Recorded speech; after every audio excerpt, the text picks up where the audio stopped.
ready to explore the extraordinary world of tech? Welcome to the XTech podcast, where we connect you with the sharpest minds and leading voices in the global tech community. Join us as we cut through the complexity to give you a clear picture of the ideas, innovations, and insight that are shaping our future. Hello and welcome to XTech. I'm Debbie Forster MBE. I'm the CEO at Tech Talent Charter and an advocate and campaigner for diversity, inclusion, and innovation in the tech industry. I'm delighted to be working with Fox Agency as the host of the all-new XTech podcast and as a curator for the XTech community. Now today, I'm really excited. I've been joined by Jason Maude, Chief Technology Advocate for Starling Bank. Welcome, Jason. Very nice to be here. Thank you for having me. Jason, I love with the guests to try and understand, because there's all these different journeys into tech. Some of us born and bred, other of us sort of have a windy road to get there. Mm-hmm. How did you get into tech and how did you end up at Starling Bank? I came into the world with a keyboard in my hand. My journey into tech started very young. I'm rather unusual in that my father was a software engineer as well, which is somewhat unusual for people of my generation. So I was, sitting down at the old Apple Mac, age 5, and there are pictures of me playing around with it and so on. Fantastic. And, a little while after that, I started programming and started writing code. I've been writing code and becoming a software engineer since a very early age. And then when I left university, having studied engineering at university, I then went into financial software, and that's where my career has built, is writing software for various different financial products, for financial situations, and so I find myself at Starling Bank. Now, interestingly, if I remember correctly, you got into banking and finance at a really exciting time. Let's call it exciting, shall we? What happened there? So you are absolutely right. So when I started working, it was September 2007. And so I turn up, my first job in the city, and then a week later, Northern Rock collapses. And then a little while after that, we have pictures of graduates such as myself turning up for their job at big financial firms and being told your job no longer exists. Sorry, goodbye, you're out, you're gone. This company can't afford you anymore because, this was the start of the financial crisis, the credit crunch. All of these firms were laying off workers left, right and centre. So it was a very exciting time to start working in finance in the city. But I think a lot of the churn around that was where Starling Bank came from, and what it drew a lot of its inspiration from was this turmoil that the world went through when the financial systems collapsed in the late noughties, and trying to get banking back on its feet and bring it back to its original purpose, say, its more customer-focused purpose, where it could look at what customers actually needed out of banking, was the driving mission behind why Anne Bowden, who founded Starling, why she founded her own bank. She wanted to, as she put it, make banking better. And that has sort of become the unofficial motto and phrase behind Starling Bank ever since. I think it's really interesting, that journey, because we know all the different stories about disruption, and there's a lot of people who come in to disrupt for its own sake or to make some cool money on this. Starling had as its core mission something very different with Anne, and it drove a lot of decisions. So you were one of the first big challenger banks. Are there certain decisions beyond that core mission that were different, that you think distinguished you from the very start?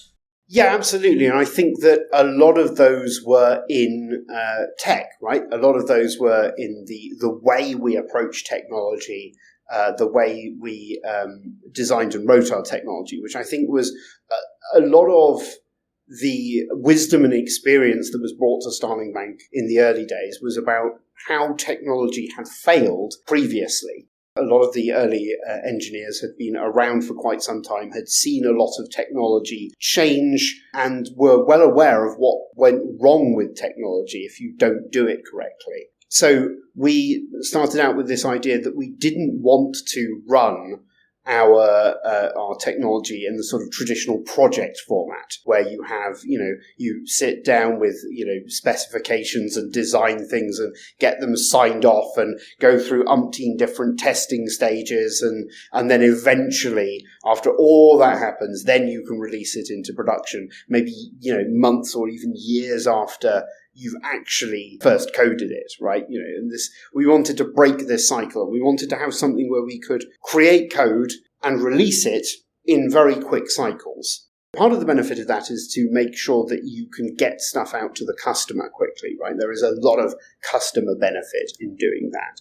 But there's also an element of risk aversion in that as well, because a lot of the problems when you study these big banking IT failures, right, or IT failures in other places like government, you find that a lot of the problems occur not because you haven't done enough checks, you've done huge numbers of checks, but because the amount of code you're releasing all at once is so large that no amount of checks can possibly catch all the problems. And when something inevitably goes wrong, it's really difficult to correctly recover from it. Right, and that's the big problem. So at Starling, we said, no, let's release early and often. Let's release little and often, doing, a lot of little jumps and hops and so on, so that we can make sure that every individual change is not likely to cause a disaster. And even if it is a problem, it's very easy to reverse it. It's very easy to go back to where we were. And that's what makes us resilient in our technology.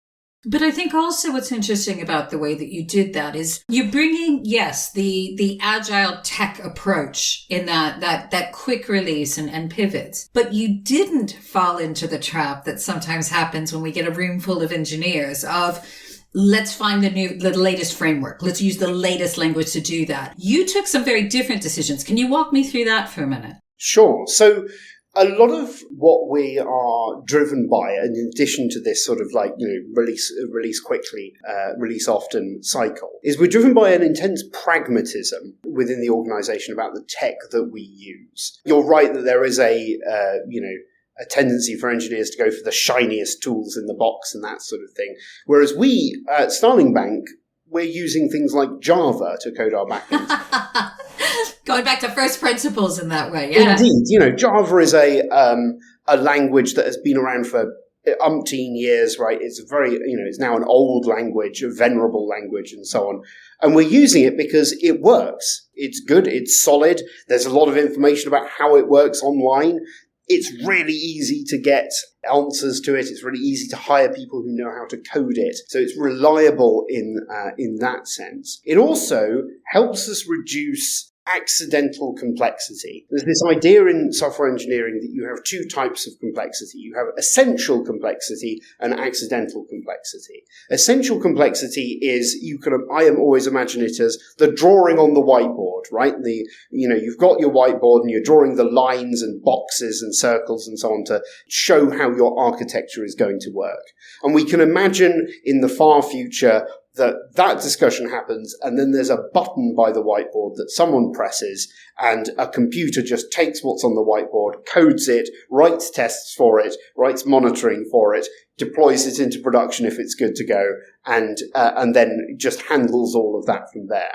My God, how much would we pay for that button beside the whiteboard? Okay, to the person who could perfect that little button by the whiteboard, I want to invest in that. Indeed, yeah. Well, I mean, that button would put huge numbers of software engineers out of work, I think. So the essential complexity is in the initial design, the initial representation of the problem space, which you can't get away from. We'll never be able to remove that complexity. Everything else is stuff that we theoretically could remove. Right? For example, memory management. Older languages force you to engage with memory management and where, I need to allocate some memory to store this variable and then release the memory and da-da-da-da-da. Whereas Java has gone beyond that, right? Memory management is regarded as accidental complexity, and we've managed to, create something that removes us from having to think about that and does it for us, by and large. you can remove accidental complexity, but you can also add it. And this is where the shiny tools problem comes in, right? That by using lots of shiny tools, which aren't necessarily the best tools for the job, you end up adding a load of accidental complexity that you don't need. These expensive shiny tools need a lot of maintenance. And, if you don't need to do that maintenance, why are you investing in them? So I think a lot of our decisions that take us away from where a lot of the other fintechs have gone has been to be very pragmatic, very definitive about what tools we use. And I think the other thing, and what I love about what you do at Starling is that combination of the hungry startup, the agile, but some good old-fashioned venerable ideas, because you also have talked a lot about standardization, and that's not something you hear about a lot in startups. But if you're talking about something as important and complex as you're talking about fintech, that standardization is crucial, isn't it? Yeah, absolutely. You need to have a standard way of doing things, right? That really helps because it ensures that you don't get siloed, right? If you bring in lots of different engineering groups and you give them complete freedom and say, go away and choose whatever language you like, whatever frameworks you like, whatever way of working you like, that's great because they can make their own decisions and forge their own path. But it means that when you want to transfer someone from one group to another, it's really difficult. So you end up with these siloed groups who are working on their thing and no one else can look in and, work out what they're doing, and it becomes really difficult to hire. It becomes really difficult to scale because if one group suddenly starts moving much faster and their process starts growing much bigger, then you need to scale that group and you need to put more people in it. But if you can't move people around easily, if you're going, well, in order to move to group B, you're going to need to have a 3-week training course in all of their frameworks and languages, it becomes much harder. Whereas we can easily transfer people around. It makes it much easier to train people. We at Starling, when a new engineer comes in, we like to get them committing code to production in their first week of joining, right? We really want to get them, in at the ground and make them understand that, what you are going to do here is going to have an impact immediately. It's not going to be, a year, 6 months, whatever, before your code gets to production. It really is going to have an impact now. And that's the power of the way you've done this. You've thought, you began like a startup, but you were thinking big from the earliest stages. And I like also the way you've segued really beautifully into the other part of what you've done, because so much of what happens in startups or companies when they're thinking about innovation is about tools and cool tools and not the people. And you've looked into people. And I think as well as your dev investment, you as Starling made some investments that weren't about tools and just processes, but people and customer services. Talk to me about what influenced that choice and how you've benefited from that. So there's the old principle whose name I can't remember, but the principle that your software architecture and how your organizational structure will always end up matching each other. We can extend this principle out and say that effectively software ends up being an expression of how your organization works and communicates with itself. So really, what's at the heart of all this is people. It is culture. A lot of firms and organizations say they get held back by legacy technology, but actually that's not the case. They're getting held back by their legacy culture, and their technology is an expression of that, right? It's not the technology holding the culture back, it's the other way around.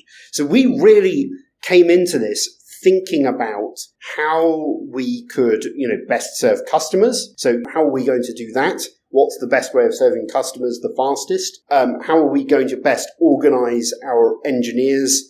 It was a lot of engineers at the start and then more and more other groups and so on. How we are best going to organize the people of the bank to serve those customers and so on. And start from there and those thoughts, and then the tech will follow on from that. And it's obviously worked, right? We obviously have that as a big thing because we're, regularly at the top of customer service charts and that sort of thing, because we know that serving customers is the important thing. It's why we're here, right? And it's constantly the focus of what we do. And I'm really glad that we've managed to, even through a meteoric growth, we've managed to retain that and, not just fall into the trap of going, how do we get quarterly earnings up? How do we get costs down? And, that sort of thing.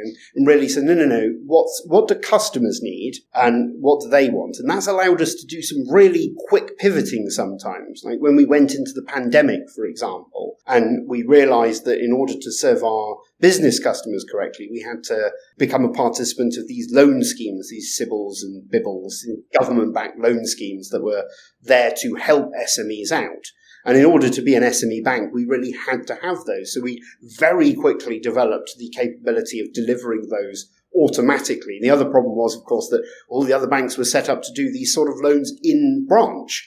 But with a pandemic, it's really difficult to do these things in branch. So we had to set up a way of doing these, offering these loans out in an automatic manner. And we were able to pivot very quickly towards that because we didn't have this sort of mindset of everything has to be planned out years in advance. But also, I think, again, because when we talk about FinTech and challengers and disruption, I don't hear enough discussion around customer services. Yes, we're designing for a customer. Yes, we're designing for a user. But are we really thinking through what is the infrastructure we need to maintain the trust, the understanding, the buy-in from our customers to make that technology work? And you've reaped the benefits. You're winning awards against big established high street banks. So that's not a typical thing for startups. No. And a lot of the problem with startups is that they end up focusing too much on growth. Right? It's all about growing the customer numbers. How do we get those customer numbers up and up and up? And they don't start asking questions like, how are we going to do this for the long term? Right? We really came in here going, no, we're forming a bank.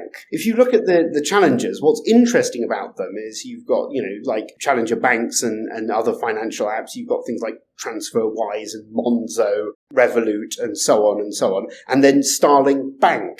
We're the only one who has bank in our name because we wanted to be a bank. We wanted to be around for the long term. Again, another reason for using Java because it's a language that has been around for the long term. So we want to be around for quite a while. So we had that mindset immediately of going, right, we're designing something now which is going to be in use for 20, 30, 40, however many years, right? It's not just a flash in the pan. And that means that you start thinking about how you can build a sustainable organization.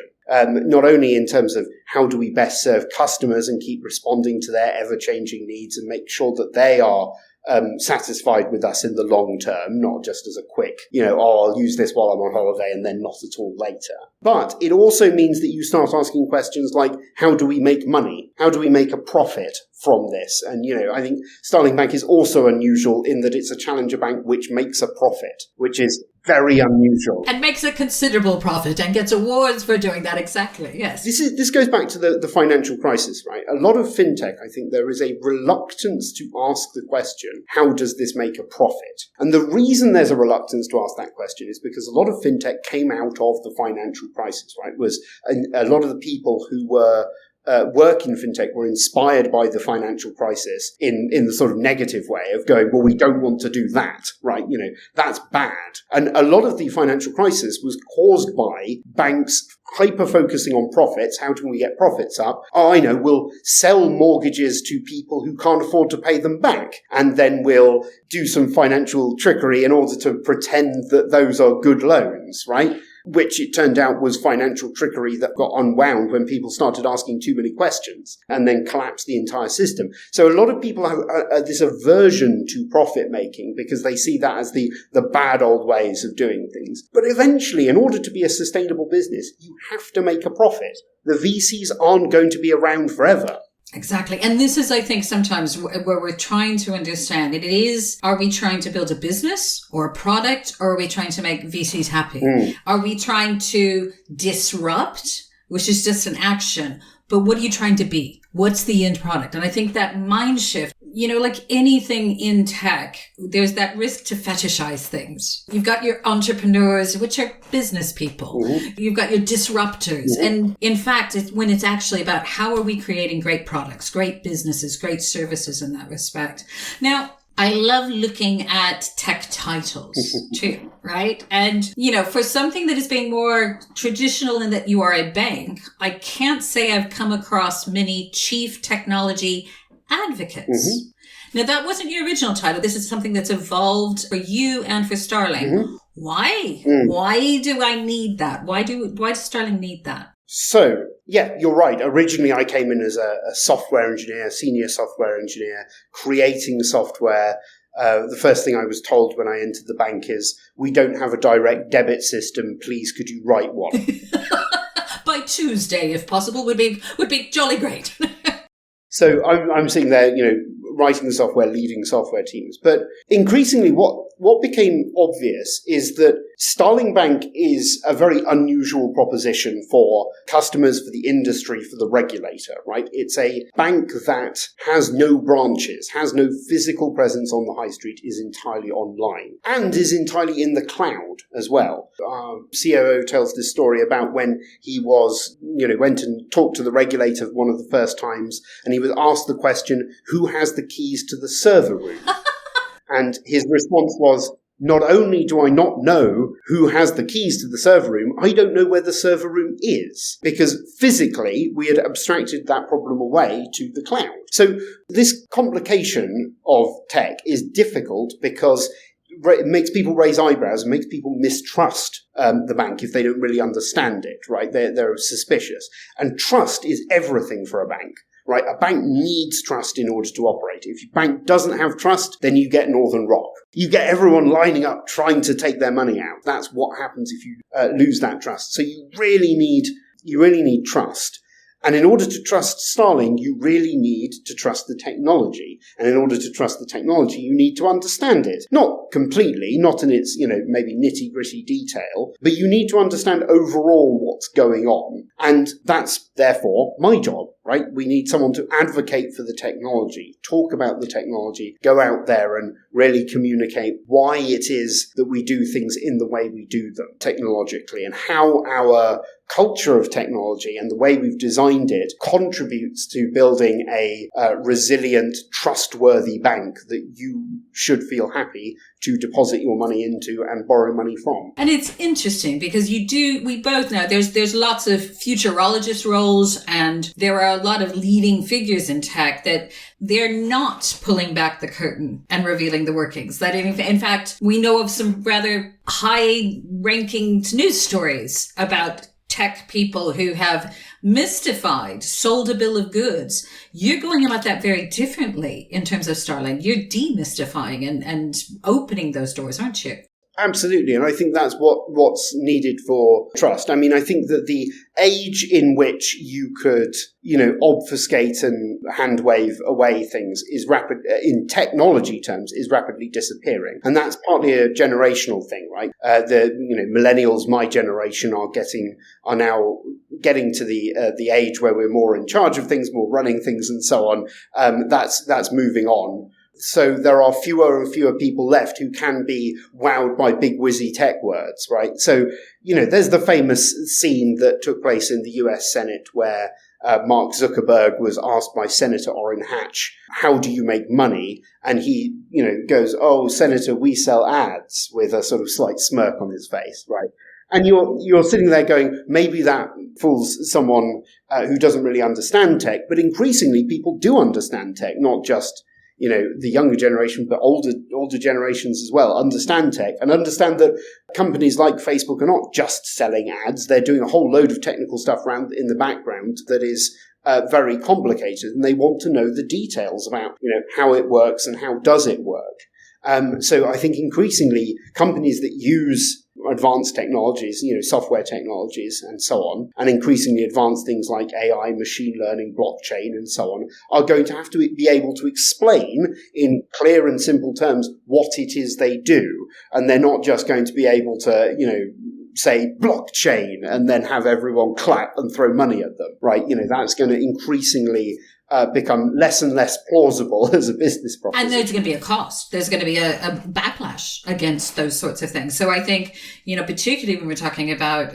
explainable AI, that's going to become a prerequisite if we're going to fight some of the real polarizing feelings people are having about things like AI.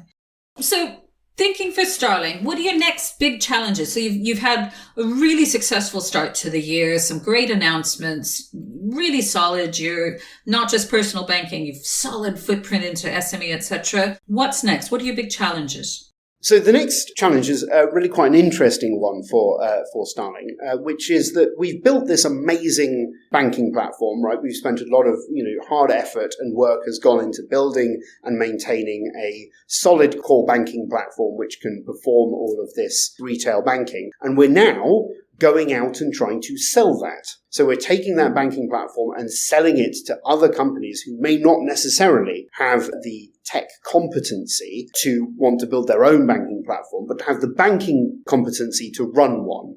We've called this Engine because it's, the engine that underlies the bank. And we're going out and selling this engine and, looking for buyers who want to start up a bank and start it up with a pre-made banking platform.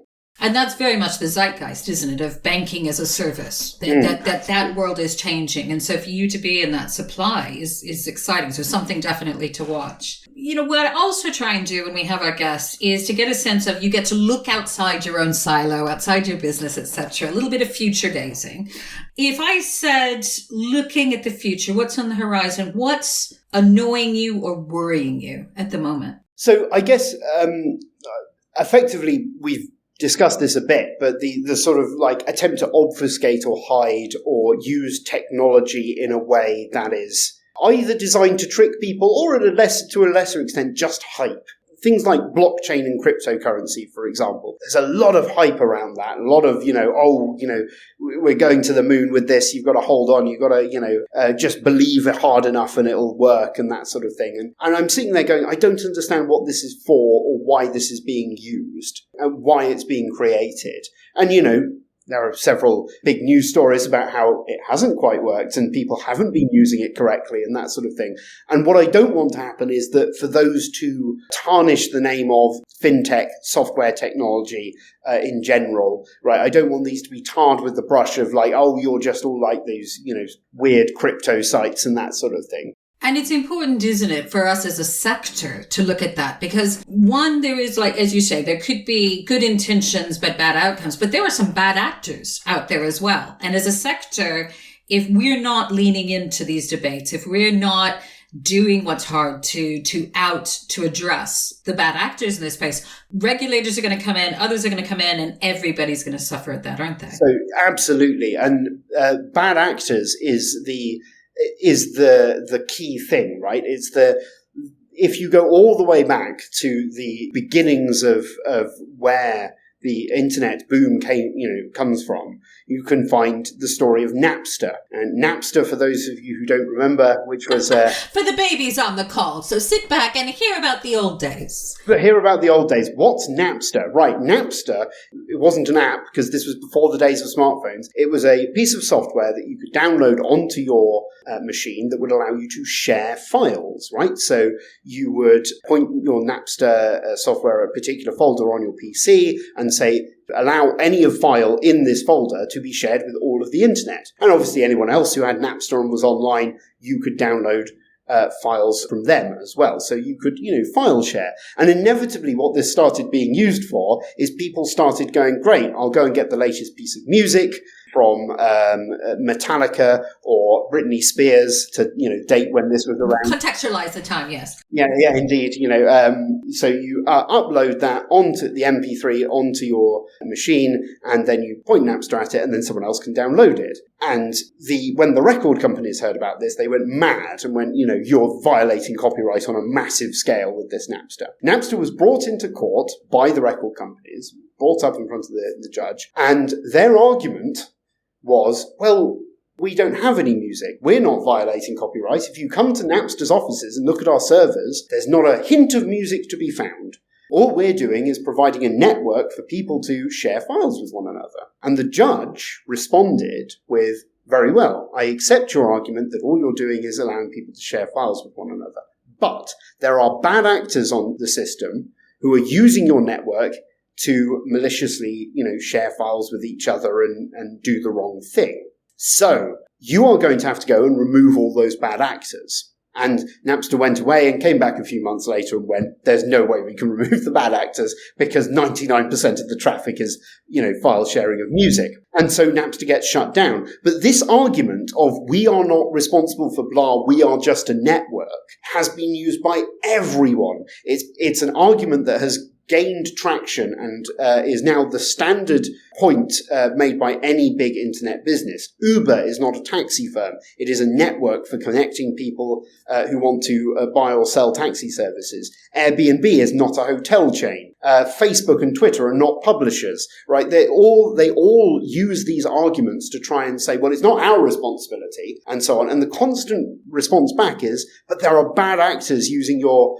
network for bad things. How are you getting rid of them? And I think that this argument is becoming less and less avoidable. We can't avoid it. We can't say, oh, it's fine. We just run a network here. We don't, need to look for bad actors. Regulator isn't going to accept that. So I think this argument is very quickly going to get shut down, and people are going to be forced to track down the bad actors. And I think we're hearing it because it's not just regulators shouting for this now. Again, you're talking about a more educated populace who are beginning to ask that, and the backlash is coming. But trying to end on a more positive note, what interests you in a positive way? What are you excited about when you look at the horizon? So I'm really excited about the prospects of new technologies like machine learning, which will develop into AI. AI is thrown around a bit too much as a term, but the sort of machine learning stuff that we're getting, if we get it right, can have a real impact, right? It can have a real impact on doing things like finding the bad actors in the network, right? Because it's very good at being trained to spot things like unusual activity, which is not something that a regular automated process can do, because who knows? But if it's used right and, and is explainable and is, we've got the bias problem solved and that sort of thing, we can really create systems that will do a lot of amazing things. And that is now starting to become more and more mainstream, more and more usual and understood.